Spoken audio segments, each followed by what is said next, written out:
So for today's video guys, no, kung mapapansin nyo, meron tayo ditong Ricoh IMC 4500. No, pambenta yung makina na to, kaso yung kanyang toner chip indicator ay hindi pare-parehas, no. Yung iba ay below 50% at yung iba naman ay above 50%. So ang gagawin natin, kailangan natin tong i-reset since wala naman tayong bagong toner chip. So hindi na natin papalitan to. Ang gagawin natin, i-reset na lang natin. So ito po yung ating subject for today, no? Ipapakita natin kung paano natin i-reset yung kanyang toner chip para magkaroon siya ng full toner chip indication.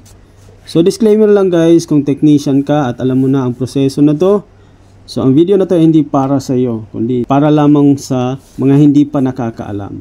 So ang gagawin natin, pasok na po tayo kaagad sa SP mode. At sa 143 po tayo papasok. Tapos punta tayo sa System SP, no? Press lang natin 'yan.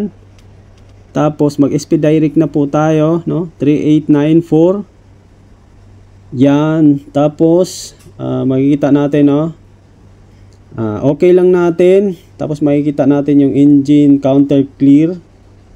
So press lang natin diyan sa baba yung all, no, makikita natin dyan sa pinakababa. Tapos execute lang natin yan guys.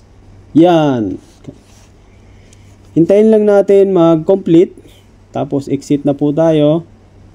Tapos off lang natin yung ating machine. So yun lang po guys, no, ganun lang po siya kabilis. So ang gagawin natin, wait lang natin saglit. Mabilis lang to guys. So ayan na, nag-totally off na yung ating machine. So ang gagawin natin, i-turn on lang natin siya ulit. Hintayin lang natin saglit. Tapos i-check natin yung kanyang indication. So ayan na po guys, no, confirm, no. Naka full indication na po lahat. So hindi na natin kailangan mag-change ng bagong toner chip. So ganoon lamang po kabilis guys. So may natutunan na naman po tayo sa araw na ito. So maraming salamat sa inyong panonood. At please click the subscribe button below and hit the notification bell para updated po tayo palagi sa ating mga bagong videos. Maraming salamat.